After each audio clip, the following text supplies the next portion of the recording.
Our dear brother from Ukraine country, Andrei Leshpidai, titled as Jewish Nation and the End of the Age. The key verses, Matthew chapter 24, verses 32 and 33. Also, I invite Brother Emmanuel Jacob from Viluppuram, India, to translate the same in Tamil language. அன்பான சகோதர சகோதரிகளே, நாம் ஒரு விசேஷமான தருணத்துக்குள்ளார வந்திருக்கிறோம். இப்பொழுதும் கூட நமக்கு பாடம் வழங்கும்படியாக அன்பு சகோதரர் ஆண்ட்ரி அவர்களை உக்ரைன் தேசத்திலிருந்து வழங்கும்படியாக நான் கேட்டுக்கொள்கிறேன். சகோதரர் தேர்ந்தெடுத்த பாடத்தின் தலைப்பு யூத தேசமும் இந்த யுகத்தின் முடிவும் என்ற ஒரு தலைப்பின் கீழாக ஆதார வசனமாக மத்தேயு புத்தகம் 24வது அதிகாரம் 32, 33வது வசனத்திலே நாம் தியானிக்க இருக்கிறோம். இந்த ஒரு பாடத்தை கூட நமக்கு தமிழில் மொழிபெயர்த்து தரும்படியாக அன்பு சகோதரர் இமானுவேல் ஜேக்கப் அவர்களை விழுப்புரம் பகுதியிலிருந்து நமக்கு வழங்கும்படியாக நான் அன்பாய் கேட்டுக்கொள்கிறேன். Now I request Brother Andrei Leshpidai to deliver the Lord message. Post to Brother Andrei and Emmanuel.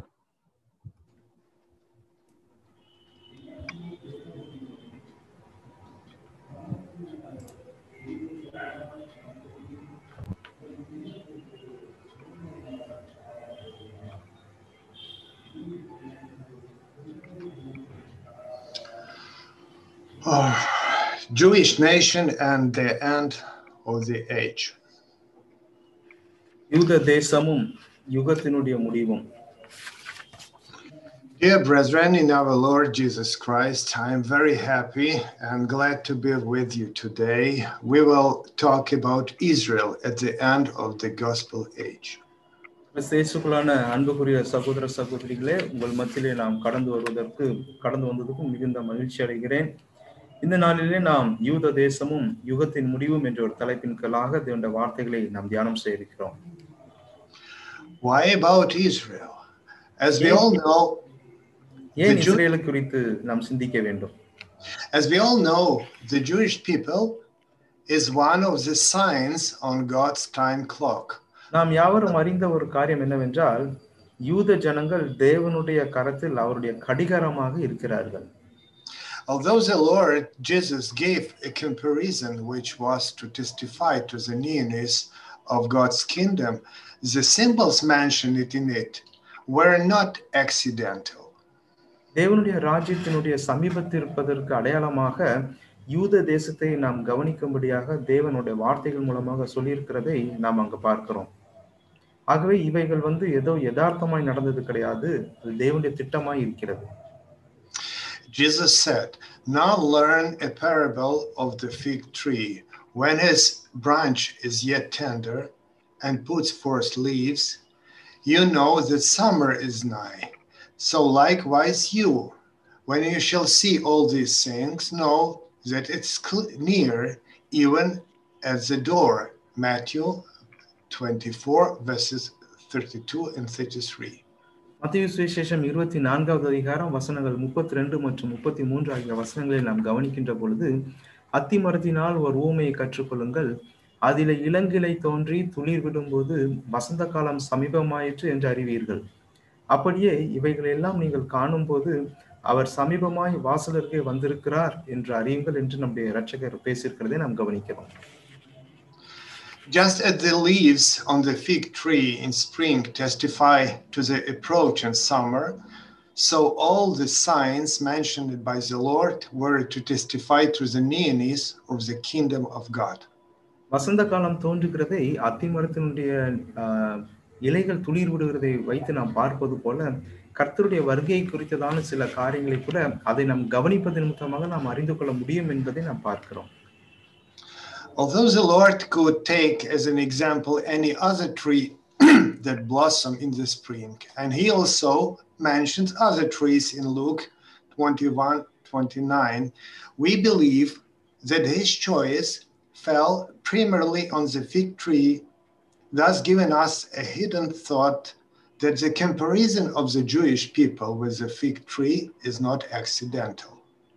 ஆகவே இந்த அத்திமரம் துளிர்க்கின்ற போது அது காலத்தை அடையாளப்படுத்துகிறதா இருக்கிறது போன்றே லூக்கா சுவிசேஷம் 21வது அதிகாரம் 29வது வசனத்தை நாம் பார்க்கின்ற வண்ணமாக இந்த அத்திவாரம் துளிர் விடுவது என்பது அடிப்படையாக அதனுடைய ஆழமான மறைந்திருக்கக்கூடிய அர்த்தம் என்னென்று நாம் பார்க்கின்ற பொழுது இந்த யூத ஜனங்கள் அவர்கள் ஒரு துளிர் விடக்கூடியதான ஒரு காரியத்தை அது குறிக்கக்கூடியதாக இருக்கிறது. This is also evidenced by the event on the eve of the crucifixion of Jesus when he cursed the barren fig tree. This event coincided with the rejection of Jerusalem, which we identify with the Jewish people. இது நான் இன்னொரு சந்தர்ப்பத்தில் நாம் கவனிக்கின்ற பொழுது கர்த்தர் இயேசு தம்முடைய சிலுவை மரணத்திற்கு முன்பதாக அந்த யூத ஜனங்களை அவர் சபிக்கக்கூடியதான காரியத்தை கூட நாம் அங்க பார்க்கிறோம். அதாவது அந்த யூத ஜனங்களை அவர் புறக்கணிக்கிறார் அப்படின்றதை கூட நாம் அங்க பார்க்கிறோம். சோ இதுவும் யதார்த்தமாய் நடந்த ஒரு விஷயம் கிடையாது. Long before these events took place, the Lord's prophets warned Israel of punishment for their sins. ஆண்டுகளுக்கு முன்பதாக தேவனுடைய தீர்க்கதரிசிகள் இஸ்ரேல் மீது வரக்கூடியதான பாவத்தின் நிமித்தம் வரக்கூடியதான தேவனுடைய தண்டனையை தீர்க்க தரிசனமாக சொல்லியிருக்கிறார்கள் என்பதை நாம் கவனிக்கிறோம். The people who were in covenant with God and at one time promised to fulfill all the conditions of the covenant of the Lord sinned so much that they were punished all the time. தேவனோடு கூட உடன்படிக்கையில் இருந்ததான அந்த ஜனங்கள், தேவனுடைய உடன்படிக்கையை விசேஷமாய் கொண்டிருந்த ஜனங்கள், ஆனால் இவர்கள் பாவத்தின் நிமித்தமாக அப்படிப்பட்டதான உடன்படிக்கையை அவர்கள் கை கொள்ள முடியாதபடிக்கு போனதான சூழல்களை நாம் அங்கு அறிகிறோம். Finally, the Lord announced that the tribes of Israel would be taken captive by Assyria for many years, and that other two tribes would be taken captive, this time to Babylon, for 70 years. நாம் தேவனுடைய வார்த்தையை கவனிக்கின்ற பொழுது இந்த ஜனங்களுடைய பாவத்தின் நிமித்தமாக Israel ஜனங்கள் அசிரியரினால் அநேக ஆண்டுகள் சிறைப்பிடிக்கப்பட்டு போய் அவர்கள் சிறையிருப்பில் இருந்தார்கள் என்பதை நாம் கவனிக்கிறோம். அது மாத்திரமல்ல, பின்பாதாக 2 கோத்திர ஜனங்கள் கூட 2 கோத்திரமாகிய யூதா தேசமும் பாபிலோனிய சிறைப்பிடிப்பில் அவர்கள் 70 வருஷம் சிறைப்பிடிப்பில் இருந்தார்கள் என்பதை நாம் பார்க்கிறோம். But the prophecies also contain the hope of return to the promised land. அதே நேரத்துல தேவனுடைய தீர்க்க தரிசனத்தை நாம் கவனிக்கின்ற பொழுது இந்த ஜனங்கள் சிறைப்பிலிருந்து மீண்டுமாக திரும்பி வருவார்கள் அப்படின்றதான ஒரு நம்பிக்கையும் அங்கு கொடுக்கப்பட்டிருக்கிறதை நாம் கவனிக்கிறோம். So when we read these prophecies carefully, they mention the return at that time only in passing. Instead, they carry us into the future, that is, unto our days and beyond. ஆகவே இந்த தீர்க்க தரிசனங்களை நாம் கவனமாக நாம் பார்க்கின்ற பொழுது இந்த ஜனங்கள் மீண்டுமாக திரும்பி வருவார்கள் என்பதை குறிக்கிறது மாத்திரமல்ல, வரக்கூடிய நாட்களுக்கு நம்மை, அதாவது எதிர்காலக்கூடிய இனிமேல் சம்பவிக்க வேண்டியதான காரியங்களுக்கும் இந்த தீர்க்க தரிசனங்கள் நம்மை கொண்டு செல்கிறது என்பதை நாம் பார்க்க முடிகிறது. This was to indicate that Israel's return to its land after the Babylonian captivity, Assyria eventually became part of Babylon, was temporary, and that Israel would later be torn out of it again and scattered throughout the Roman Empire. ஆகவே நாம் இதை கவனிக்கின்ற பொழுது இது எதை அடையாளப்படுத்தக்கூடியது அப்படின்னு நம்ம பார்த்தோம் அப்படின்னாக்க, இஸ்ரேல் ஜனங்கள் இந்த பாபிலோனிய சிறையிருப்பில் இருந்து, அதாவது அசீரியருடைய சிறையிருப்பில் இருந்தும் மற்றும் பாபிலோனியர்கள் யூதர்கள் அவருடைய சிறையிருப்பில் இருந்தும் மீண்டுமாக அவர்கள் திரும்புவார்கள். அது மாத்திரமல்ல, ரோம சாம்ராஜ்யத்தினுடைய காலத்திலே அவர்கள் சிதறடிக்கப்படுவார்கள் அப்படின்றதையும் நமக்கு குறிக்கக்கூடியதாக இருக்கிறது. Therefore, the promises of Israel's return to their land were to be fulfilled mostly now, at the second coming of our Lord. ஆகவே இந்த இஸ்ரேலர்கள் மீண்டுமாக தங்களுடைய தேசங்களிலே கூட்டி சேர்க்கப்படக்கூடியதான அந்த காலப்பகுதியானது நாம் வாழக்கூடியதான இந்த சுவிசேஷ யுகத்துல அது சம்பவிக்கக்கூடியதாக அது காணப்படுகிறது. Once upon a time, the Lord gave promise to patriarch Abraham. ஒரு காலத்தில் முற்பிதாவாகிய ஆபிரகாமுக்கு வாக்குத்தத்தமாக தேவன் சில காரியங்களை அவருக்கு கொடுத்தார். Unto thy seed have I given this land, from the river of Egypt unto the great river, the river Euphrates. Genesis 15:18. ஆதியாகமம் 15வது அதிகாரம் 18வது வசனத்தில் நாம் கவனிக்கின்ற பொழுது, கர்த்தர் ஆபிரகாமோடு உடன்படிக்கை பண்ணி எகிப்து நதி துவங்கி ஐபிராத்து நதி என்னும் பெரிய நதி மட்டும் உள்ளதும் அப்படின்ற அவர் சொல்லுகிற வாக்குத்தத்தத்தை நாம் பார்க்கிறோம். When and how was this promise to be fulfilled? Let's look at a few prophecies that speak about this. இது எப்படியாக இந்த வாக்குத்தத்தமானது நிறைவேறுதலுக்குள்ளார வரும் அப்படின்றதான காரியத்தை வேதத்திலிருந்து ஒரு சில தீர்க்க தரிசனங்களை ஆராய்வது நிமித்தமாக நாம் அறிந்து கொள்ளலாம். We will consider the prophecy of Obadiah, chapter 1, verses 17 to 21. உபதேயா தீர்க்க தரிசன புத்தகத்தில் சொல்லப்பட்டிருக்கக்கூடியதான தீர்க்க தரிசனத்துக்கு நம்முடைய கவனத்தை செலுத்தலாம். அது 1வது அதிகாரத்துல வசனங்கள் 17 முதல் 21 வரையிலும் இருக்கக்கூடியதான வேத பகுதி. But upon Mount Zion shall be deliverance, and there shall be holiness, and the house of Jacob shall possess their possession, and the house of Jacob shall be a fire, and the house of Joseph a flame, and the house of Israel for stubble, and they shall kindle in them and devour them, and there shall not be any remaining of the house of Esau, for the Lord has spoken it. வசனங்கள் 15 முதல் 18 வரையிலும், ஆனாலும் சீயோன் பர்வதத்திலே தப்பியிருப்பார் உண்டு, அவர்கள் பரிசுத்தமாயிருப்பார்கள். யாக்கோபின் வம்சத்தார் தங்களுடைய சுதந்திரங்களை சுதந்திரித்துக் கொள்வார்கள்.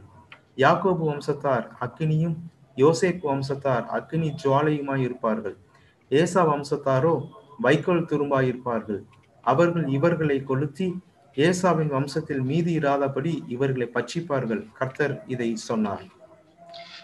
And they of the south shall possess the mount of Esau, and they of the plain the Philistines, and they shall possess the fields of Ephraim, and the fields of Samaria, and Benjamin shall possess Gilead, and the captivity of this host of the children of Israel shall possess that of Canaanites, even unto Zarephath, and the captivity of Jerusalem, which is in Sepharad, shall possess the cities of the south. 19 மற்றும் 20. தென் தேசத்தார் ஏசாவின் மலையையும் சமனான தேசத்தார் பெலிஸ்தரின் தேசத்தையும் சுதந்திரித்துக் கொள்வார்கள். அவர்கள் எபிராயிமின் நாட்டையும் சமாரியாவின் நாட்டையும் சுதந்திரித்துக் கொள்வார்கள். பென்யமின் மனுஷர் கீலேயாத்தையும் சுதந்திரித்துக் கொள்வார்கள். வசனம் 20. சர்பாத் மற்றும் கானானியருக்குள்ளே சிறைப்பட்டு போன இஸ்ரேல் புத்திரராகிய இந்த சேனையும் சேப்பாராத்தில் சிறைப்பட்டு போன எருசலேம் நகரத்தாரும் தென் திசை பட்டணங்களை சுதந்திரித்துக் கொள்வார்கள். And Savior shall come up on Mount Zion to judge the mount of Esau, and the kingdom shall be the Lord's. வசனம் 21. ஏசாவின் பர்வதத்தை நியாயம் தீர்ப்பதற்காக இரட்சகர்கள் சீயோன் பர்வதத்தில் வந்தேறுவார்கள். அப்பொழுது ராஜ்யம் கர்த்தருடையதாய் இருக்கும். From verse 15, which we didn't read, we see that these events had to belong to the day of the Lord, that is, to the second presence of Jesus Christ as the representative of our Lord Jehovah. நாம் 15வது வசனத்தை நாம் வாசிக்காமல் விட்டோம். ஆனால் இந்த 15வது வசனம் விசேஷமாக தேவனுடைய நாளை குறிக்கக்கூடியதான ஒரு காலப்பகுதியை உள்ளடக்கினதான ஒரு வாக்கியமாக காணப்படுகிறது. The next verse says that the Gentiles who treated harshly the Jewish people during the Gentile times were to be punished for this. And this is one of the features of the time of trouble, as the prophet Jeremiah said, 2:3. எரேமியா 2வது அதிகாரம் 3வது வசனத்தை நாம் பார்க்கிற வண்ணமாக, இது புறஜாதியர்களுடைய காலத்துல அவர்கள் மத்தியில இந்த யூதர்கள் எப்படியாய் துன்பப்படுத்தப்படுவார்கள், எப்படியெல்லாம் கடினமாய் நடத்தப்படுவார்கள் அப்படின்றதை குறிக்கக்கூடியதான ஒரு தீர்க்க தரிசனத்தை நாம் கவனிக்கிறோம்.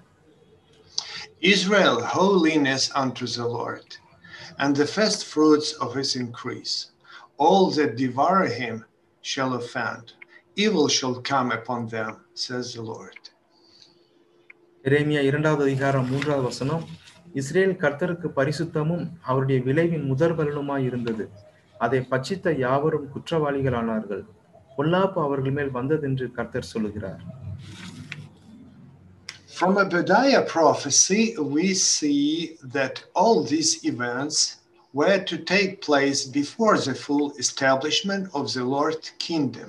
உபதேயனுடைய தீர்க்க தரிசனத்தினுடைய அடிப்படையில் நாம் பார்க்கின்ற பொழுது இந்த அனைத்து சம்பவங்களும் நம்முடைய கர்த்தருடைய ராஜ்யம் ஸ்தாபனமாவதற்கு முன்பதாக நடந்தேற வேண்டியதான காரியங்களாக இருக்கிறது. That is, and the kingdom shall be the Lord's. அது ராஜ்யம் கர்த்தருடையது. This means that we who live can witness many of these events. அப்படி என்றால் இந்த காலத்துல வாழ்கின்ற நாம் அநேகமான இந்த சம்பவங்களை நம்முடைய கண்களால் பார்க்க முடியும். These verses can be considered in two ways. இந்த வசனங்கள் இரு பிரிவுகளாக பிரித்து நம்மால் பார்க்க முடியும். A, the house of Jacob must first be acquire his land. முதலாவது நாம் கவனிக்கின்ற பொழுது யாக்கோபு வீட்டார் அவருடைய தேசத்தை அவர்கள் சுதந்திரிக்க வேண்டும். Obadiah prophecy said, and the house of Jacob shall possess his inheritance. இங்கே நாம் பார்க்கின்ற பொழுது இஸ்ரேல் யாக்கோபின் தேசத்தார் தங்களுடைய நிலத்தை அவர்கள் சுதந்திரித்துக் கொள்வார்கள் அப்படின்றதான வசனத்தை நாம் கவனிக்கிறோம். Next will we occur the events mentioned in verses 18-20. அடுத்தபடியாக வசனங்கள் 18 முதல் 20 வரையிலும் அடங்கி இருக்கக்கூடிய வசன பகுதிகள் நிறைவேறுதலுக்குள்ளார வர வேண்டும். Or B, அல்லது after the words that the house of Jacob will get its land, verses 18-20 explain how this will happen. இதுக்கு பிற்பாடு நாம் பார்க்கின்ற பொழுது வசனங்கள் 18 முதல் 20 வரையிலும் இருக்கக்கூடிய வசன பகுதிகள் அது நமக்கு சில விளக்கங்களை கொடுக்கக்கூடியதாக இருக்கிறது. இது எப்படி நிறைவேறும் என்பது. At first glance, it seems that the phrase house of Jacob should represent all Israel. முதலாவது நாம் பார்க்கின்ற பொழுது இந்த யாக்கோபின் வீட்டார் என்று நாம் கவனிக்கின்ற பொழுது இது ஒட்டுமொத்த இஸ்ரேலரின் குறிப்பதாக தோன்றுவதை போல காணப்படலாம். But the following words of the verse separate the house of Jacob from the house of Joseph. ஆனால் அந்த வசனத்துடைய பின்பகுதியை நம்ம பார்க்கின்ற பொழுது அது இஸ்ரேல் வீட்டார் என்றும் யோசேப்பின் வீட்டார் என்றும் இரு பிரிவுகளாக பிரிக்கப்படுவதை நாம் கவனிக்கிறோம். And the house of Jacob shall be a fire, and the house of Joseph's a flame. யாக்கோபின் வம்சத்தார் கீழாக யாக்கோபு வீட்டார் அனலாய் இருப்பார்கள் என்று அங்க வசனத்துல சொல்லப்படுகிறதை நம்ம கவனிக்கிறோம்.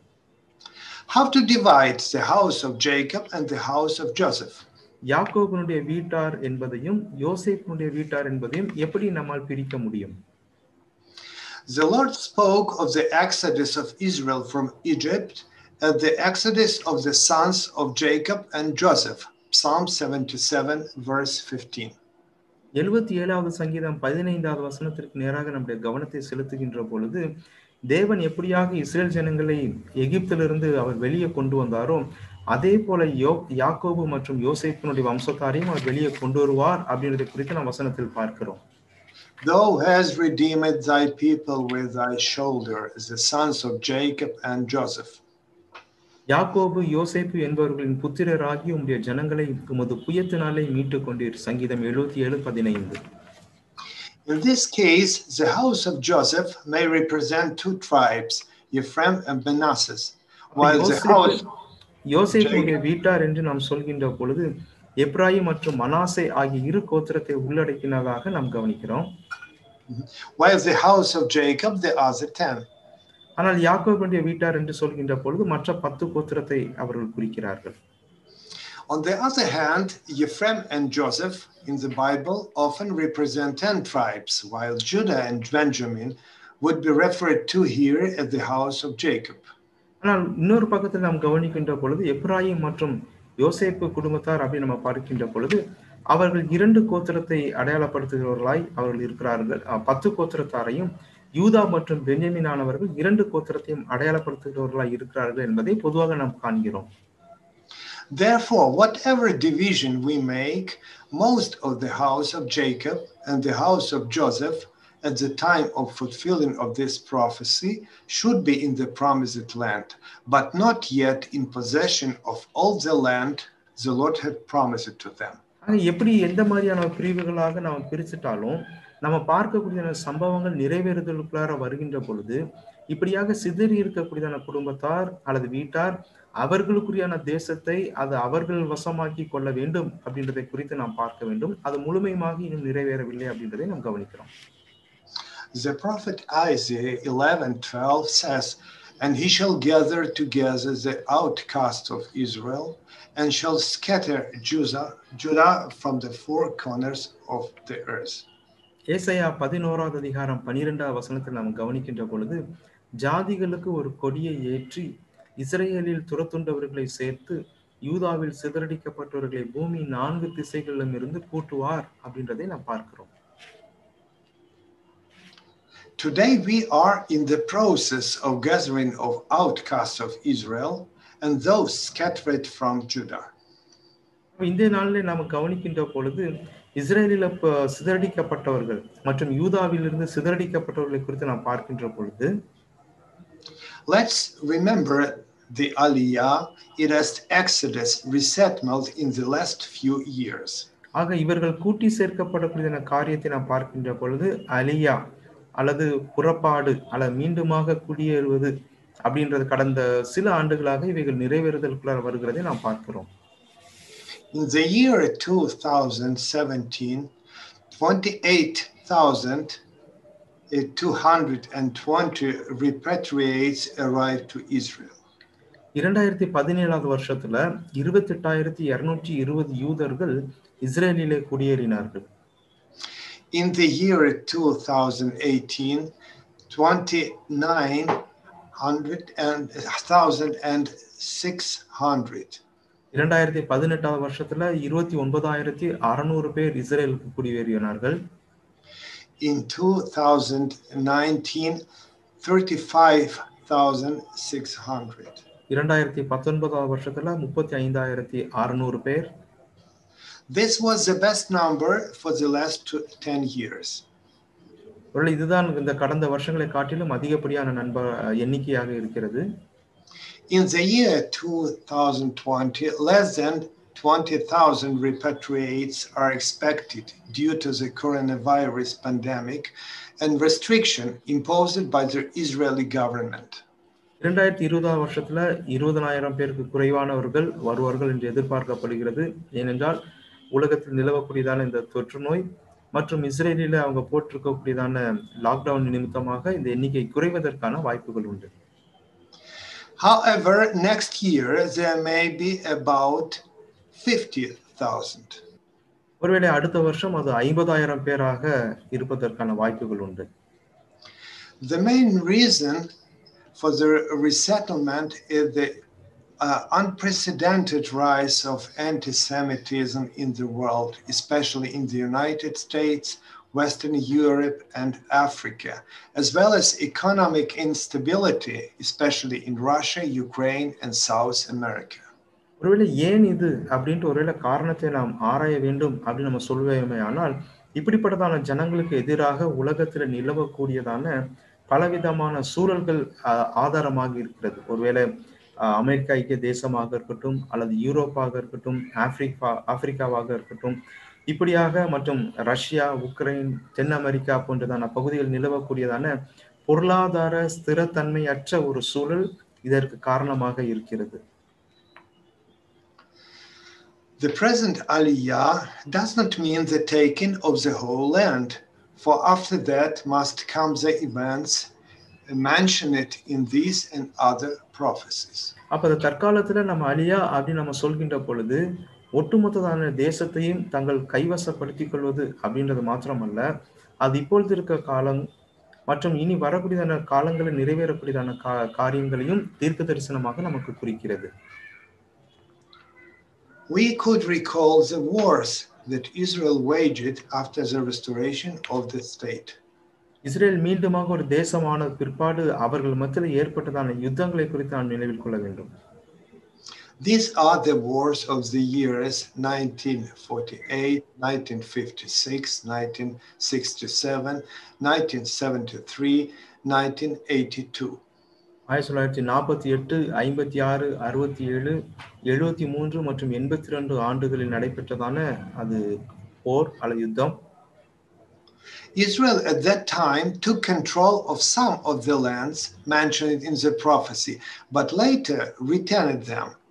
இந்த தீர்க்கதரிசனை சொல்லப்பட்டதான சில நிலப்பரப்புகளை இஸ்ரேல் தங்கள் கைவசப்படுத்தி கொண்டது. ஆனால் சில காலம் கழித்த பிற்பாடு மீண்டுமாக அவைகளை திரும்ப கொடுத்தது அப்படின்றதை நாம் பார்க்கிறோம். Let's recount the events. இந்த சம்பவங்களை நாம் சற்று நினைவில் கொள்ளலாம்.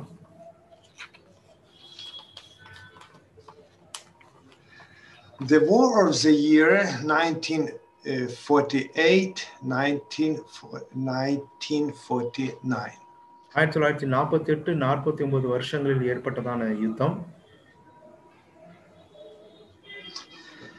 According to United Nations General Assembly Resolution 181 on November 29, 1947, on the partition of British colony of Palestine, two independent states, the Jewish and the Arab, were to be established on its territory, and the Greater Jerusalem, a territory under United Nations control.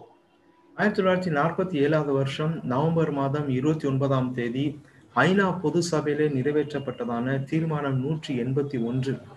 அதனுடைய அடிப்படையில் பார்க்கின்ற பொழுது பிரிட்டிஷனுடைய colony ஆதிக்கத்தில் செயல்பட்டதான தேசம் பாலஸ்தீன் அப்படின்னு சொல்லப்பட்டதான தேசம் அது இரண்டாக பிரிக்கப்பட்டு யூதர்களுக்கென்றும் அரபியர்களுக்கென்றும் அது கொடுக்கப்பட வேண்டும் அப்படின்ற தீர்மானம் அங்கு நிறைவேற்றப்பட்டதாக இருக்கிறது.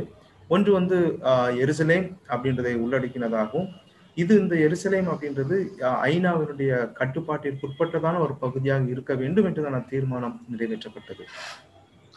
Each of the states was to consist of 3 territories bordering each other only at corners. இந்த இரு தேசங்களும் அவர்களுடைய தேசங்களுடைய 3 பகுதிகளில் மாத்திரமே எல்லைகளை உட்கொண்டதாக அவைகள் இருக்க வேண்டும். Yellow, the Arab state, and orange, the Jewish state. இந்த படத்தை நாம் பார்க்கின்ற பொழுது மஞ்சள் நிறத்தில் இருப்பது அரபு தேசம் என்றும் ஆரஞ்சு நிறத்தில் இருப்பது அது யூத தேசம் அப்படின்றதும் யூதர்களுக்காக ஒதுக்கப்பட்டது அப்படின்றதை இந்த ஸ்கிரீன்ல பார்க்கும்போது நம்ம பார்க்க முடியும். The Jews agreed to the partition, but the Arabs refused to recognize it and demanded the creation of a single state in Palestine. யூதர்கள் ஒருவேளை இந்த மாதிரியான பிரிக்கப்படுவதற்கு அவர்கள் சம்மதித்தார்கள். ஆனால் அரபியர்கள் அதற்கு அவர்கள் அங்கீகாரம் கொடுக்கவில்லை. அவர்கள் தனிப்பட்ட ஒரு ஒன்றிணைந்த ஒரு தேசமாக அவர்கள் செயல்பட வேண்டும் அப்படின்றதை அவர்கள் விரும்பிட்டார்கள். Following the United Nations decision to divide Palestine, more than 800,000 Jews were expelled or fled from the Arab countries to Israel and some other countries. இப்படியாக ஐநா சபையில் நிறைவேற்றப்பட்டதான தீர்மானத்தின் நிமித்தமாக, அதாவது பாலஸ்தீனத்தை பிரிக்க வேண்டும் என்றுதான் இந்த தீர்மானத்தின் நிமித்தமாக கிட்டத்தட்ட 8 லட்சம் யூதர்கள் அவர்கள் அரபு தேசங்களில் இருந்து வெளியேற்றப்பட்டார்கள் மற்றும் அநேகர் பல்வேறு தேசங்களுக்கு அவர்கள் சிதறுண்டு போனார்கள். On May 14, 1948, the Jewish National Council proclaimed the creation of the State of Israel. 1948ஆம் ஆண்டு மே மாதம் 14ஆம் தேதி இஸ்ரேல் என்னும் சொல்லப்பட்டதான ஒரு தேசம் உருவாக்கப்பட்டிருக்கிறது என்பதை யூத தேசிய கவுன்சிலானது அவர்கள்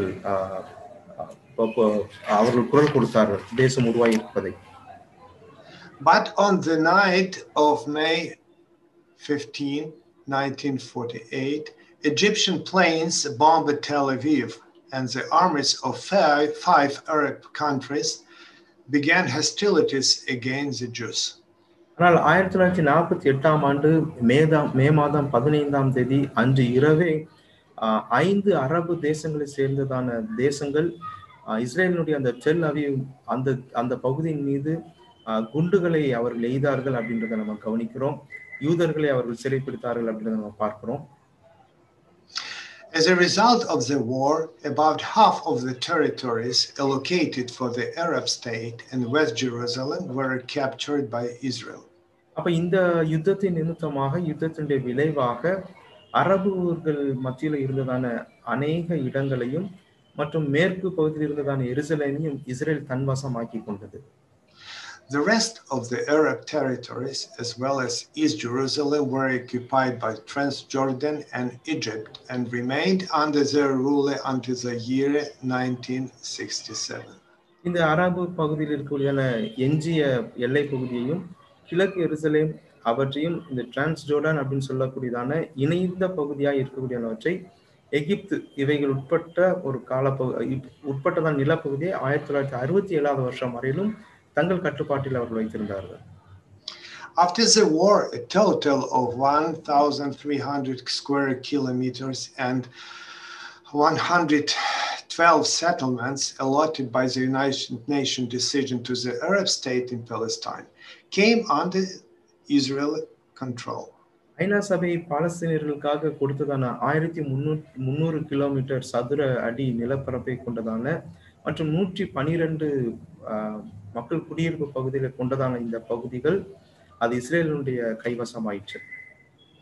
300 square kilometers and 14 settlements designated by the United Nations decision to the Jewish state came under Arab control. 300 சதுர கிலோமீட்டர் மற்றும் 14 குடியிருப்பு பகுதியில் உள்ளடக்கிட்டதான பகுதிகள் ஐநா தீர்மானத்துக்கு உட்பட்டதான அந்த பகுதிகள் அது அரபு கைவசம் ஆயிற்று அப்படின்றதை நம்ம கவனிக்கிறோம். In this war for independence, Israel lost about 6,000 people killed. அப்ப இந்த தங்களுடைய சுதந்திரத்திற்கான இந்த யுத்தத்துல இஸ்ரேலர்கள்ல 6,000 பேர் அவர்கள் இறந்து போனார்கள் அப்படின்றதை நம்ம கொல்லப்பட்டார்கள் அப்படின்றதை நம்ம பார்க்கிறோம். Blue, the territories allocated for the Jewish state. இந்த படத்துல பார்க்கின்ற பொழுது நீல நிறத்துல ப்ளூ கலர்ல கொடுத்திருப்பது அது யூதர்களுடைய மாகாணம். Pink, the territories captured by Israel during the war. அந்த பிங்க் கலர்ல இருப்பது அந்த யுத்தத்துல இஸ்ரேல்கள் தங்கள் கைவசமாக்கி கொண்டதான பகுதி. Green and purple, the territories occupied by Egypt and Transjordan. பச்சை நிறத்திலும் பர்பிள் நிறத்திலையும் காணப்படக்கூடிய பகுதிகள் எகிப்து மற்றும் டிரான்ஸ்ஜோர்டன் அப்படின்னு சொல்லக்கூடியதான அந்த பகுதிகளாக இருக்கிறது. The war of the year 1956. 1956 வருஷத்தினுடைய யுத்தம். Egypt gained independence from Britain and became a republic in 1953. 1953 வருஷத்துல பிரிட்டன் அவர்களிடத்திலிருந்து எகிப்து ஒரு சுதந்திரம் பெற்றதான ஒரு நாடாக குடியரசு நாடாக மாறியது. Then in 1956 Egypt's Nasser decided to nationalize the Suez Channel. 1956 வருஷத்துல எகிப்தை சேர்ந்த நாசர் அவர் Suez கானலை தேசியமயமாக்க our விரும்பிட்டார். Egypt forbade Israeli ships to pass through the channel. எகிப்தியர்கள் இஸ்ரேலினுடைய கப்பல்களை இந்த கால்வாய் வழியாக செல்வதற்கு அவர்கள் அனுமதிக்கவில்லை. In addition, the south of Israel suffered from constant armed attacks from Egypt's territory. அது மாத்திரமல்ல தென் பகுதியில் இருந்தான தெற்கு இஸ்ரேல் அநேக சந்தர்ப்பங்கள்ல எகிப்தியர்களிடத்திலிருந்து பல்வேறு தாக்குதலுக்கு உட்பட்டதாக இருந்தது. Knowing that Egypt was preparing a large-scale attack, Israel, along with Britain and France, attacked Egypt. இப்படியாக எகிப்தியர்களுடைய தந்திரத்தை தெரிந்து கொண்டதான இஸ்ரேல், அதாவது தங்கள் மீது தாக்குதல் ஏற்படுத்துவதற்கு அவர்கள் திட்டமிட்டிருப்பதை அறிந்து கொண்டதான இஸ்ரேலர்கள் பிரிட்டன் மற்றும் பிரான்ஸ் இவர்களோடு கூட இணைந்து எகிப்தியரை தாக்கினார்கள். As a result of that successful attack, Israel captured the Sinai Peninsula and the Gaza Strip. அப்ப இந்த யுத்தத்தின் விளைவாக இஸ்ரேலர்கள் காசா அந்த பகுதியை தங்கள் கைவசமாக்கி கொண்டார்கள் அப்படின்றத நம்ம அங்க பார்க்கிறோம். காசா பகுதிகளை தங்கள் கைவசமாக்கி கொண்டார்கள். However, at the request of the United Nations, Israel withdrew its troops from Sinai in 1957 and later handed over the Gaza Strip to Egyptian control. இருப்பினும் ஐக்கிய நாட்டு சபையினுடைய வேண்டுதலை ஏற்றுக்கொண்டு இஸ்ரேலர்கள் என்ன பண்ணாங்க அப்படின்னாக்க தங்களுடைய படைகளை மீண்டுமாக வாபஸ் பெற்றுக்கொண்டார்கள்.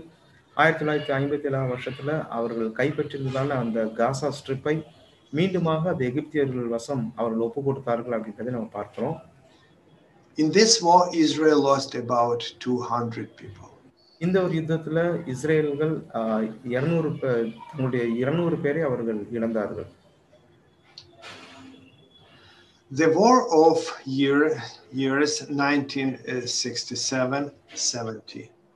1967 முதல் 70 வரையிலுமான ஒரு யுத்தம்.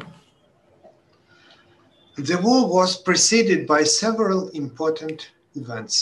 இந்த யுத்தத்திற்கு முன்பதாக அநேக காரண காரியங்கள் அங்கு இருந்தது. In June 1964, Syria decided to divert the waters of the Jordan River, which flows into Israel Lake Kinneret, Sea of Galilee, into its own territory. இஸ்ரேல்ல பாய்ந்திருந்ததான கென்னரேத் அப்படின்னு சொல்லக்கூடியதான அந்த ஆறு அல்லது அந்த நதியை, ஒருவேளை கலிலேயா கடல் அப்படின்னு சொல்லக்கூடிய அந்த பகுதியை சிரியா என்ன பண்ணாங்க அப்படின்னாக்கா அது யோர்தான் பக்கமாக திருப்பி விட வேண்டும், யோர்தான் நதியோடு இணைத்துக் கொள்ள வேண்டும் அப்படின்ட்டு அவர்கள் தீர்மானம் பண்ணினார்கள். In July 1966, Israeli aircraft destroyed heavy equipment, engaged in draining works, stopping them permanently. இந்த கால்வாய் பணிகளில் ஈடுபட்டிருந்ததான பல்வேறு தரப்பட்டதான இயந்திரங்கள், கனரக இயந்திரங்களை இஸ்ரேலினுடைய விமானப்படை தாக்குதல் நடத்தி அவைகளை முற்றிலுமாக அழித்தது அப்படின்றத நம்ம பார்க்கிறோம். அது நிமித்தமாக இந்த பணிக்கு ஒரு முற்றுப்புள்ளி வைத்தது. Meanwhile, in 1965, the Palestine Liberation Organization, PLO, was formed, declared its goal to disband the Zionist entity. அதே நேரத்துல 1900 அதே காலகட்டத்தில் நாம் பார்க்கின்ற பொழுது PLO அப்படின்னு சொல்லக்கூடியதான பாலஸ்தீனிய விடுதலை இயக்கம் அப்படின்றது அவர்கள் ஆரம்பித்து இந்த சியோன் இயக்கத்தை முற்றிலுமாக புறக்கணிக்க வேண்டும், நிராகரிக்க வேண்டும் அப்படின்ட்டு அவர்கள் செயல்பட்டு வந்தார்கள். In spring of 1967, the armies of 7 countries, Egypt, Jordan, Kuwait, Sudan, Algeria, Iraq, and Syria, mobilized their forces in preparation for an attack on Israel. 1967 வருஷத்தினுடைய வசந்த காலம் அப்படின்னு சொல்லக்கூடியதான அந்த காலப்பகுதிகளில் ஒரு 7 நாடுகள், எகிப்து, யோர்தான், Kuwait, Sudan, Algeria, Iraq, Syria, இப்படிப்பட்டதான 7 தேசங்கள் ஒன்றிணைந்து இஸ்ரேல் மீது தாக்குதல் நடத்தினார்கள். To overtake the enemy, Israel first attacked air bases in Egypt and then in Jordan and Syria, destroying more of the warplanes. ஆக இந்த யுத்தத்தில் நம்ம கவனிக்கின்ற பொழுது இஸ்ரேல்கள் அவர்கள் மேற்கொண்டார்கள். அவர்கள் என்ன செஞ்சாங்க அப்படின்னாக்க எகிப்துல இருக்கக்கூடிய எகிப்து மற்றும் யோர்தான், சிரியா பகுதியில் இருக்கக்கூடியதான இந்த இராணுவத்துடைய தளவாடங்களை அவர்கள் அழித்தார்கள் அப்படின்றத நம்ம அங்க பார்க்கிறோம். அவர்களுடைய விமானப்படையை கொண்டு அவர்கள் அதை செய்தார்கள். Over the next 6 days, Israel captured Sinai, Gaza, the Golan Heights, the West Bank, and East Jerusalem in land battles.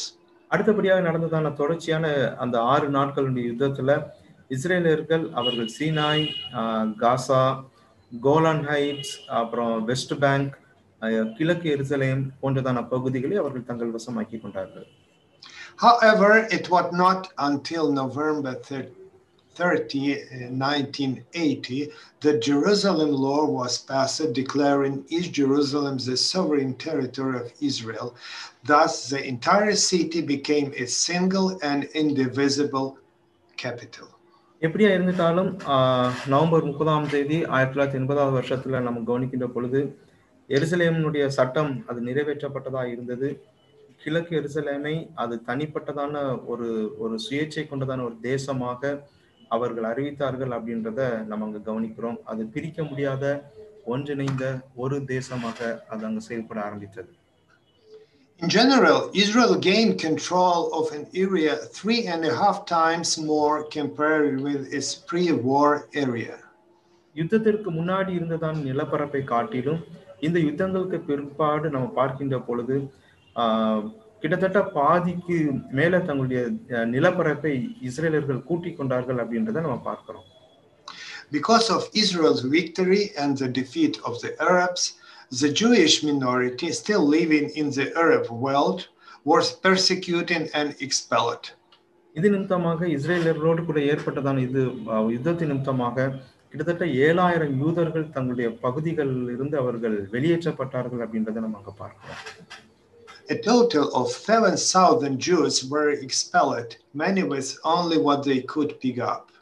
7,000 யூதர்கள் அவர்கள் தங்களுடைய அந்த நிலப்பரப்பிலிருந்து அவர் வெளியேற்றப்பட்டார்கள். அவங்க கைக்கு என்ன கிடைச்சிச்சோ அதை மட்டும் அவர்கள் கொண்டு விட்டு வர முடிஞ்சிச்சு. On November 22, 1967, the United Nations Security Council unanimously adopted resolution which included the withdrawal of the Israel armed forces from the territories captured during the recent conflict. இந்த மாதிரியாக சமீப காலத்தில் ஏற்பட்டதான இந்த யுத்தங்கள் இவைகள்ல இருந்து ஐநா சபையில 1967 வருஷம் 22வது நவம்பர் 22ஆம் தேதியில ஒரு தீர்மானத்தை அவர்கள் கொண்டு வந்தாங்க. அதுல இஸ்ரேலுடைய படை அங்கிருந்து வாபஸ் பெற வேண்டும் என்றதான அந்த ஒரு தீர்மானம் அங்கு நிறைவேற்றப்பட்டது அப்படின்றதை நாம் பார்க்கிறோம். Israel offered Egypt and Syria the exchange of Sinai and the Golan Heights for peace treaties. ஒரு சமாதான உடன்படிக்கையாக இஸ்ரேல் மீண்டுமாக அந்த கோலன் ஹைட்ஸ் அந்த பகுதிகளை மீண்டுமாக கொடுப்பதாக Israel சொல்லிட்டார்கள். In response, Israel have heard 3 no. No to peace with Israel, no to the recognition of Israel, and no to negotiation with it. ஆனால் அது அவர்கள் முன்வைச்சிட்டு அந்த தீர்மானத்திற்கு இஸ்ரேலுக்கு என்னதான் பதில் கிடைச்சிச்சு அப்படின்னாக்க, சமாதானம் அப்படின்றதுக்கு இல்லை, அதாவது மறுப்பு முடியாது அப்படின்றது. நோ, இஸ்ரேலோடு சமாதானம் கிடையாது, இஸ்ரேலை நாங்கள் அங்கீகரிக்க மாட்டோம், எவ்விதமான பேச்சுவார்த்தைக்கு நாங்கள் உடன்பட மாட்டோம் என்று எல்லாமே நெகட்டிவான ஒரு பதிலே அவர்களுக்கு கிடைத்தது. As a result, the conflict with Egypt continuing for 3 more years until Egypt finally agreed to peace talks. இப்படியாக இந்த யுத்தம் ஒரு 3 ஆண்டு காலங்களாக நீடித்தது. இறுதியாக எகிப்து இஸ்ரேலோடு சமாதான பேச்சுக்கு அவர்கள் உடன்பட்டார்கள். But Israel had to abandon these talks. ஆனால் இஸ்ரேல் அந்த பேச்சுவார்த்தை அவர்கள் நிராகரித்தார்கள். In the 67 war, Israel lost about 2,000 people. இந்த 1967 ஆண்டு யுத்தத்துல 2000 யூதர்கள் அவர்கள் மாண்டு போனார்கள் அப்படின்றதை நம்ம கவனிக்கிறோம். The war of the year 1973. 1973வது வருஷத்தினுடைய யுத்தம். In 1973, Egypt and Syria launched a new war to retake Sinai and the Golan Heights. Sinai மற்றும் கோலன் ஹைட்ஸை தங்கள் கைவசமாக்கும்படியாக 1973ஆம் வருஷத்துல மீண்டுமாக எகிப்து மற்றும் சிரியா இஸ்ரேல் மீது போர் தொடுத்தார்கள். It began on the holiday of Yom Kippur, so it's called the War of Judgment Day, Day of Reconciliation. யாம் Kippur அப்படின்னு சொல்லக்கூடியதான அந்த ஒரு பண்டிகை நாள்ல இப்படிப்பட்டதான ஒரு யுத்தத்தை அவர்கள் ஆரம்பித்தார்கள் அப்படின்றத நம்ம பார்க்கிறோம். யாம் கிப்பூர் அப்படின்னு சொல்கின்ற பொழுது அல்லது அந்த யுத்தத்திற்கு அவர்கள் வைத்ததான பேர் நியாயத்தீர்ப்பின் யுத்தம் அப்படின்ட்டு அர்த்தமாகுது. It on the side of Egypt and Syria were involved troops and armaments from Iraq, Saudi Arabia, Kuwait, Morocco, Pakistan, Libya, Algeria, Tunisia, Sudan, Cuba, the Soviet Union, and East Germany.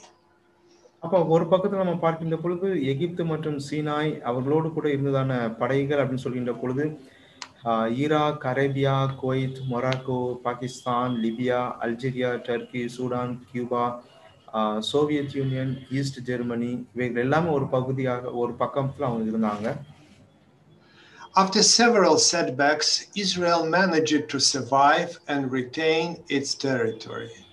பல சூழலுக்கு அப்புறமா Israel மீண்டுமாக அந்த போர்ல அவர் வெற்றி பெற்றார்கள். மாத்திரமல்ல அவர்களுடைய நிலப்பரப்பை அவர்கள் தக்க வைத்துக் கொண்டார்கள். The Israeli offensive stopped 100 kilometers from Cairo and 40 kilometers from Damascus. இஸ்ரேலினுடைய படைகள் கைரோல இருந்து ஒரு 100 கிலோமீட்டர் மற்றும் தமாஸ்குல இருந்து ஒரு 40 கிலோமீட்டர் வரையிலும் அவர்கள் தங்களுடைய பகுதியை அவர்கள் காப்பாற்றிக் கொண்டார்கள். In this war, Israel lost about 3,000 people. இந்த யுத்தத்துல இஸ்ரேலர்கள் 3000 பேரை இழந்தார்கள்.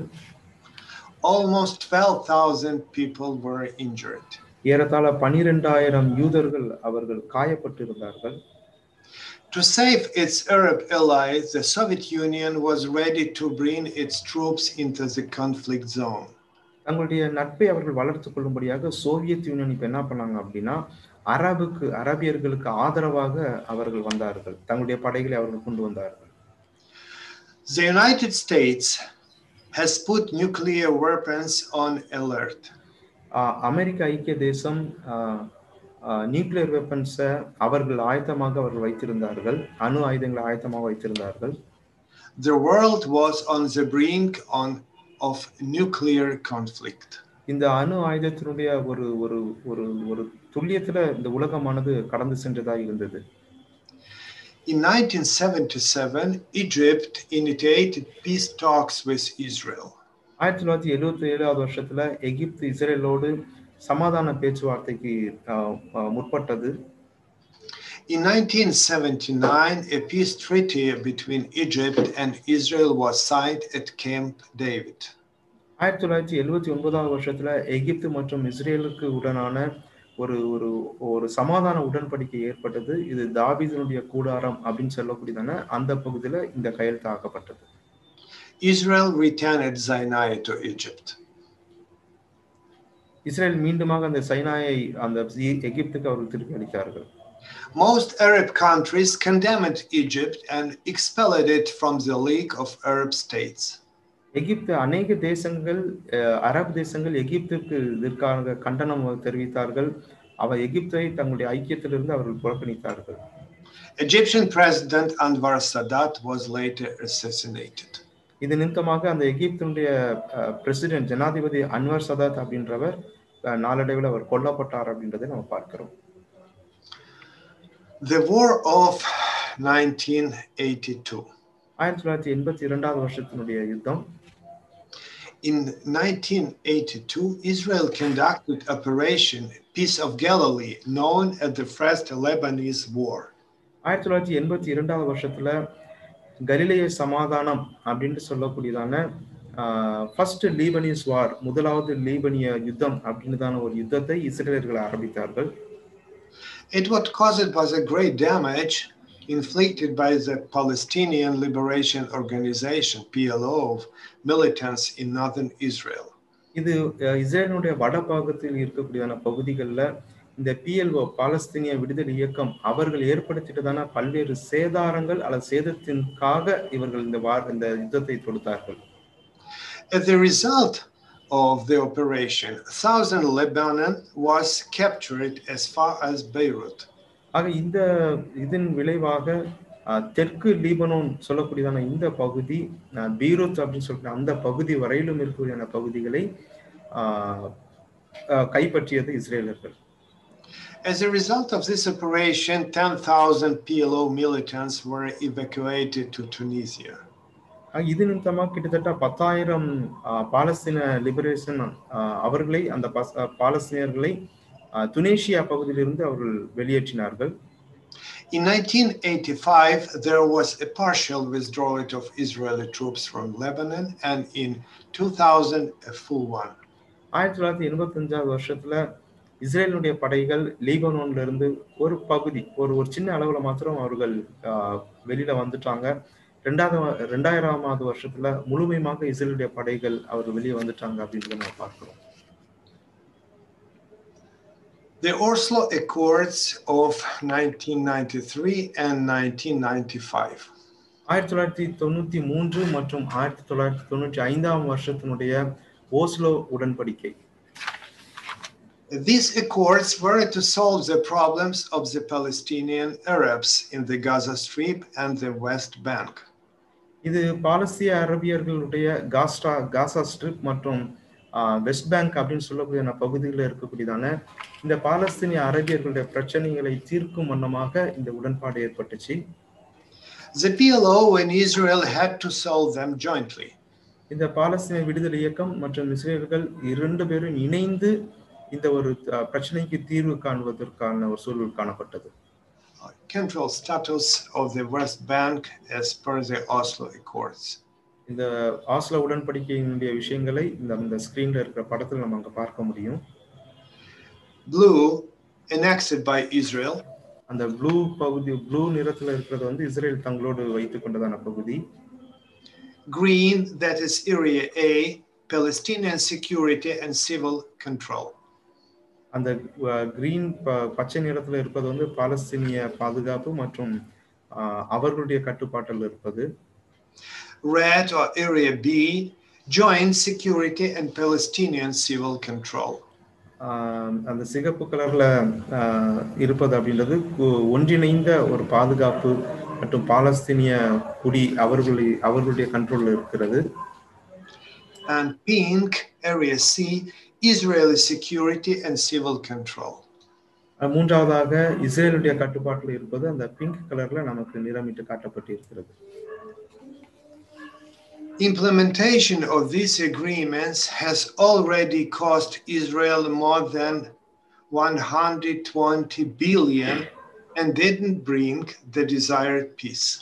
இந்த உடன்படிக்கையை அவர்கள் நிறைவேற்றுவதற்கு அல்லது செயல்படுத்துவதற்கு இப்பவுமே இஸ்ரேலுக்கு $120 பில்லியன் வரையிலும் செலவாயிட்டு, ஆனாலும் எதிர்பார்க்கப்பட்டதான சமாதானம் இன்னும் அங்க ஏற்படல. The inability and unwillingness of the PLO to bring order to these territories, as well as the activity of numerous paramilitary groups, started a terror campaign of intifadas against Israel. இன்டிஃபடாஸ் அப்படின்னு சொல்லக்கூடியதான அந்த ஒரு போராட்டவாதிகள், அவர்கள் இது நிமித்தமாக இதனுடைய விளைவாக அவர்கள் எழும்பினார்கள், இஸ்ரேலுக்கு எதிராக அவர்கள் இறம்பினார்கள். ஏனென்றால் இந்த உடன்பாடு ஏற்படல, சமாதான பேச்சுவார்த்தைகள் அங்க சரியான முறையில காணப்படல அப்படின்றதுனால இப்படிப்பட்டதான தீவிரவாதிகள் அங்க எழும்பிட்டார்கள். Arafat's wife is reported to have said that when he returned from the United States, he premeditated another uprising. I will start a second intifada. ஆக அரஃபத்தினுடைய துணைவியார் அவர்கள் சொல்கின்ற பொழுது, நான் இந்த இன்ஃபீட்டடா அப்படின்னு சொல்லக்கூடியதான இரண்டாவது இன்ஃபீட்டடா அப்படின்னு சொல்ல அந்த குழுவை நான் ஏற்படுத்துவேன் அப்படின்ட்டு அவர்கள் சொல்லிட்டு தான் அந்த காரியத்துக்கு நாம் நினைவில் கொள்கிறோம். There was the year 2006. 2006 ஆண்டினுடைய யுத்தம், known as the Second Lebanese War, was a war against the Hezbollah territory group based in southern Lebanon. தெற்கு லீபான் பகுதியில் இருக்கக்கூடியதான ஹெஸ்போலா தீவிரவாத இயக்கத்திற்கு எதிராக எழுப்பப்பட்டதான இந்த ஒரு யுத்தம் தான் இந்த இரண்டாவது லீபனீஸ் யுத்தம் அப்படின்னு சொல்வது. By the end of the year, Israel had fully withdrawn its troops. இந்த வருஷத்தினுடைய முடிவில், அது இந்த 2006 வருஷத்தினுடைய முடிவில் இஸ்ரேல் படை முழுமையாக அந்த பகுதியிலிருந்து வாபஸ் பெறப்பட்டது அப்படின்றதை பார்க்கிறோம். Even if we accept the assumption that the events during these wars partially fulfilled the words of the prophecy of Obadiah, we must admit that much of this prophecy has not yet been fulfilled. ஒருவேளை ஒபதியா 1வது அதிகாரம் 17 முதல் 21 வசனத்துல சொல்லப்பட்டிருக்கூடிய அந்த தீர்க்க தரிசனம் ஒருவேளை ஒரு பகுதியாக நிறைவேறி இருக்குது அப்படின்ற மாதிரி நம்ம எடுத்துக்கொண்டாலும், நம்ம இன்னொரு விஷயம் நம்ம மனதில் வைத்துக் கொள்ள வேண்டும் என்னவென்றால், இது முழுமையாக இன்னும் நிறைவேறவில்லை அப்படின்றது. Let's look at this in more detail. இது கொஞ்சம் விரிவாக நாம் பார்க்கலாம். But upon Mount Zion shall be deliverance, and there shall be holiness.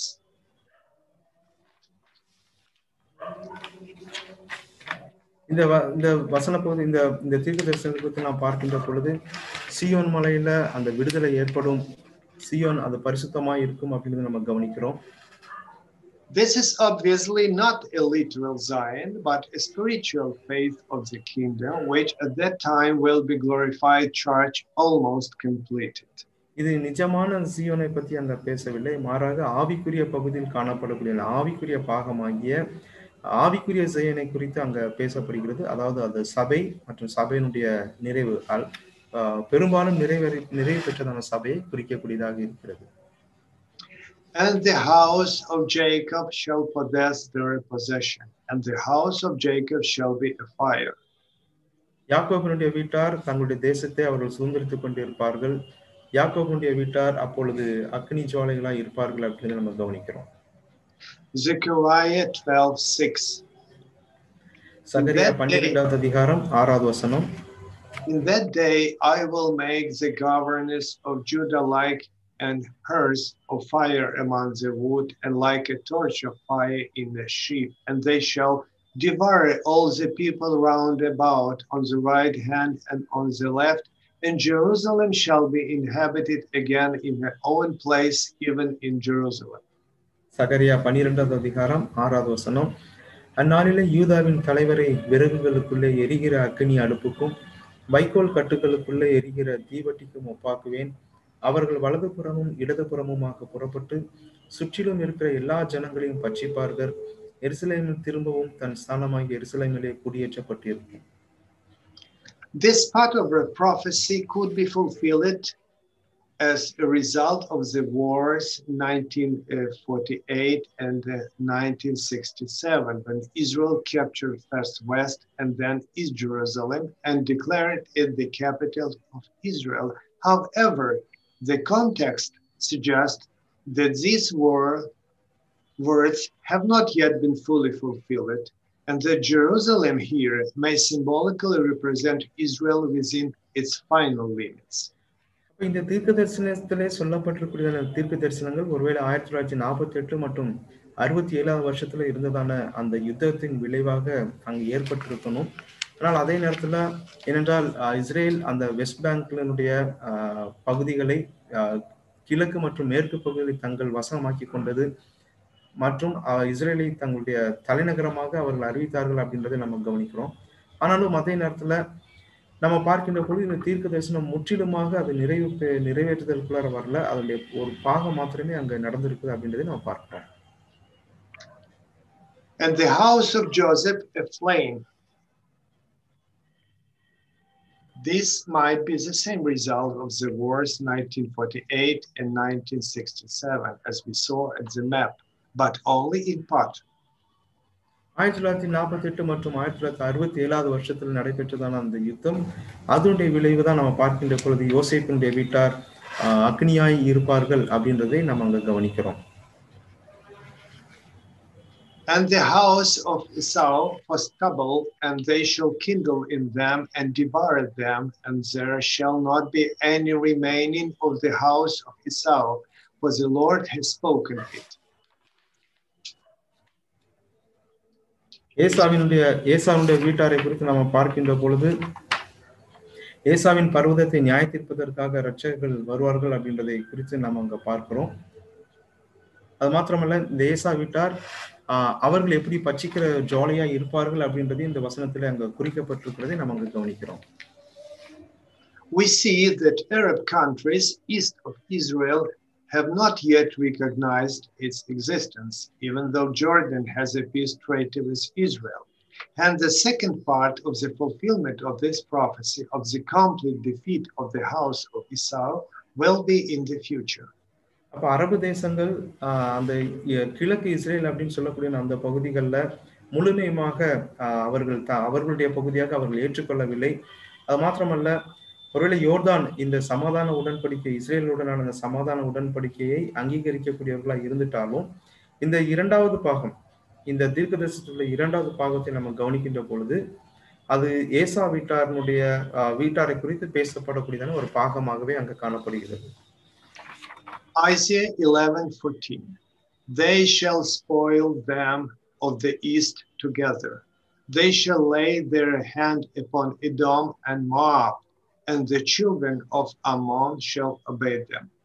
ஏசாயா 11வது அதிகாரம் 14வது வசனத்துல, அவர்கள் இருவரும் ஏகமாய் கூடி மேற்கே இருக்கிற பெலிஸ்தருடைய எல்லைகளின் மேல் பாய்ந்து கீழ் திசையாரை கொள்ளையிட்டு ஏதோமின் மேலும் மோவாபின் மேலும் கை போடுவார்கள்.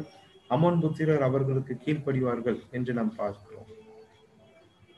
And they of the south, Hebrew Negev, inhabitants of the Negev, shall possess the mount of Esau. தென் பகுதியில் இருக்கிறவர்களை குறித்து நம்ம பார்க்கின்ற பொழுது ஈசாவினுடைய பகுதிகளை அவர்கள் சுதந்திரித்துக் கொள்வார்கள் அப்படின்றத நம்ம பார்க்கிறோம். So Seir, Edom, land east of the Negev desert, where the mountain range Seir is located. அப்ப அந்த சேர் மலை அப்படின்னு சொல்லிட்டு சேர் மற்றும் ஏதோம் இந்த நிலப்பரப்பு அல்லது இந்த நிலப்பகுதிகள் அது கிழக்கு நெகேவ் பாலைவனத்தை ஒட்டி இருக்கக்கூடியதான பகுதிகள் மற்றும் மலைப்பாங்கான பகுதிகளை உள்ளடக்கினதாய் இருக்கிறது. And they of the plain, Hebrew Shephelah, the valley opposite Gaza, the Philistines. நிலத்தில் இருக்கிற சமமான வெளியில இருக்கக்கூடியவர்கள் பெலிஸ்தர்களை அடையாளப்படுத்துவதாய் அங்கு காணப்படுகிறது. அது காசாவுடைய தென்பாகத்தில் இருக்கிறதாய் காசாவிற்கு எதிரான பகுதிகளாக அவைகள் காணப்படுகிறது. Isaiah 11:14. And they shall fly upon the shoulder of the Philistines to the sea. ஏசாயா 11:14 அவர்கள் இருவரும் ஏகமாய் கூடி மேற்கே இருக்கிற பெலிஸ்தருடைய எல்லைகளின் மேல் பாய்ந்து. Israel twice seized the Gaza Strip in 1948 and 1967, but was forced to return it to Egypt both times. 1948 மற்றும் 1967 ஆகிய இந்த இரண்டு காலப்பகுதிகளிலும் இஸ்ரேல் இந்த காசா ஸ்ட்ரிப்பை தங்களுடைய கைவசம் ஆக்கி கொண்டார்கள் என்று சொல்லிட்டாலும் அவர்கள் மீண்டுமாக எகிப்தினுடமே அவைகளை ஒப்பு கொடுப்பதற்கு அவர்கள் நிர்பந்திக்கப்பட்டார்கள் அப்படின்ட்டு நம்ம கவனிக்கிறோம். This prophecy said that the inhabitants of the valley opposite Gaza must capture it and occupy. ஆனால் இந்த தீர்க்க தரிசனத்தில் நம்ம கவனிக்கின்ற பொழுது இந்த பள்ளத்தாக்கினுடைய பகுதிகள் காசாக்கு எதிராக இருக்கிற இந்த பள்ளத்தாக்கின் உள்ள பகுதிகளை இஸ்ரேல் தங்கள் வசம் ஆக்கி கொண்டு அவர்கள் அதை ஆக்கிரமித்து அவர்கள் குடியேற வேண்டும் அப்படின்னு சொல்கிறது. And they shall possess the fields of Ephraim and the fields of Samaria. எப்ராயிமுடைய பகுதிகளை அவர்கள் கைவசமாக்கி கொண்டு சமாரியனுடைய நிலத்தையும் அவர்கள் தங்கள் வசமாக்கிக் கொள்வார்கள். The west bank of the Jordan. யோர்தானுடைய west bank. We have seen that as a result of the 1967 war, Israel captured the West Bank. But this territory belongs to it only nominally because most of it is inhabited by Arabs who do not recognize Israel's right to these lands. 1967 ஆண்டினுடைய அந்த யுத்தத்தினுடைய விளைவாக Israel இந்த மேற்கத்து பகுதிகளை west bank சொல்லக்கூடிய பகுதிகளை தங்கள் வசமாக்கி கொண்டார்கள் அப்படின்னு நம்ம சொல்லிட்டாலும் இங்க பெரும்பாலுமாக அரபியர்கள் இருந்தபடினால அது அவர்களால் முழுமையாக கை கொள்ள முடியாமல் போயிடுச்சு.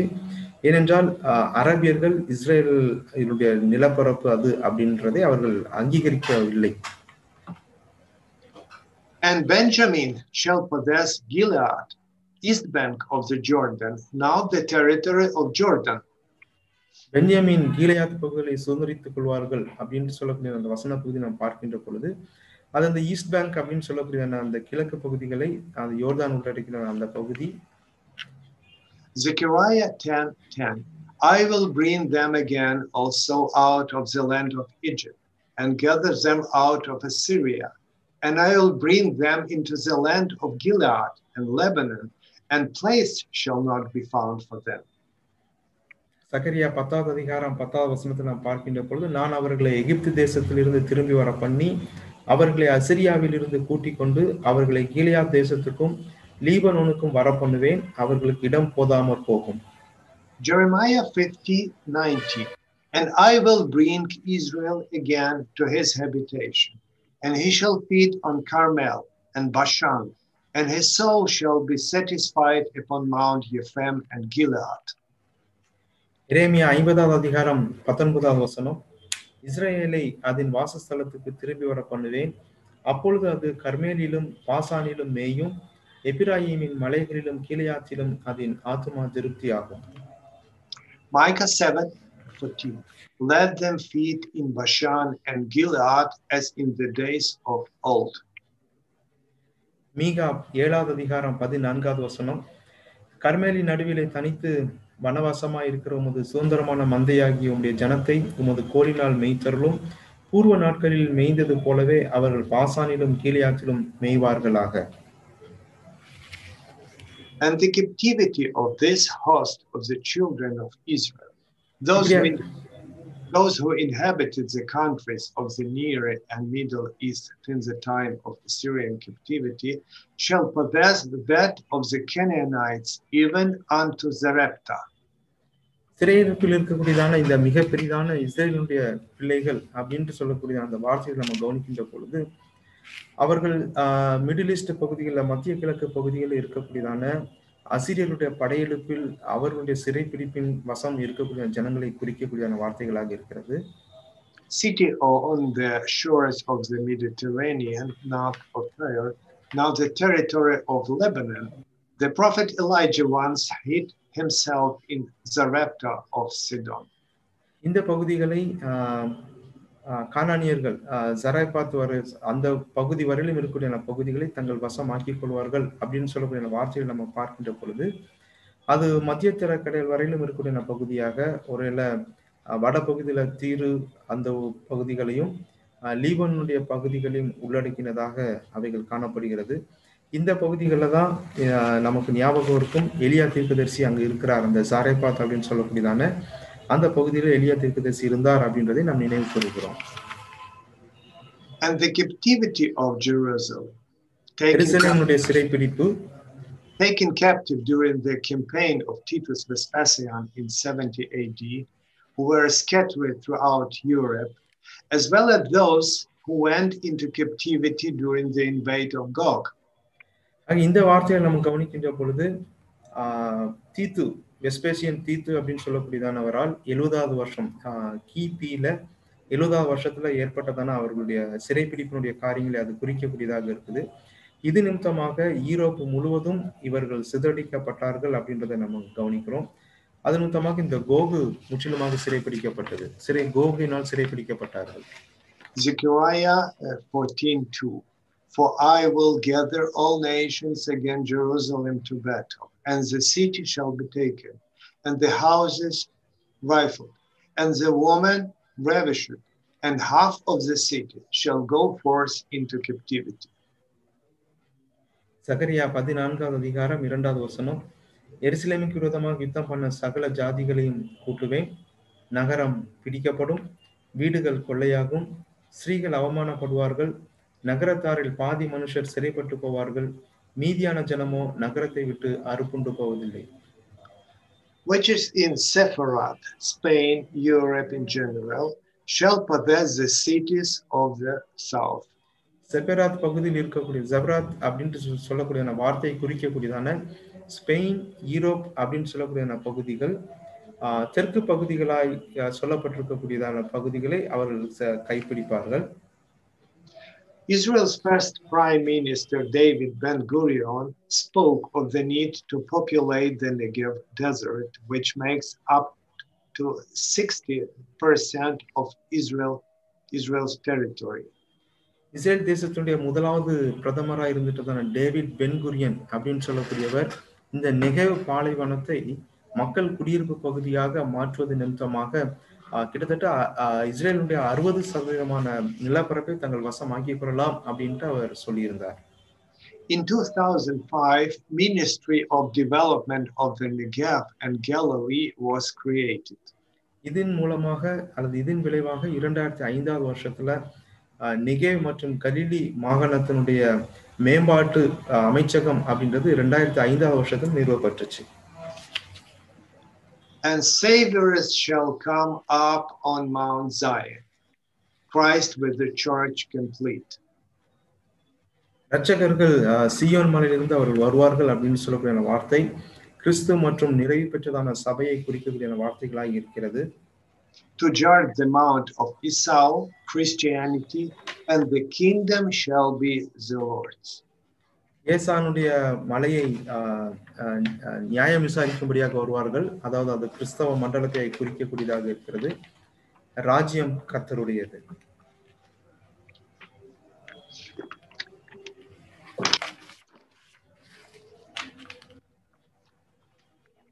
These events indicate further conflicts with the Arab nations, as a result of which Israel will take completely lands east of the Negev, the West Bank, lands west toward the Mediterranean, which are now held by the Palestinians, part of southern Lebanon, part of southern Syria, large part of Jordan.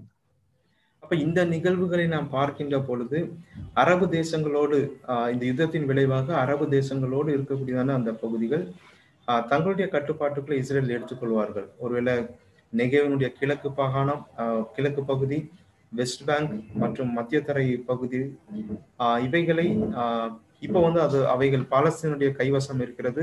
இஸ்ரேலர்கள் அவற்றை தங்கள் வசமாக்கிக் கொள்வார்கள்.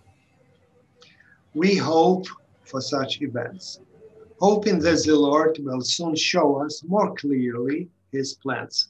இந்த நிகழ்வுகள் நடைபெறுவதற்கு நாம் எதிர்நோக்கி காத்து கொண்டிருக்கிறோம்.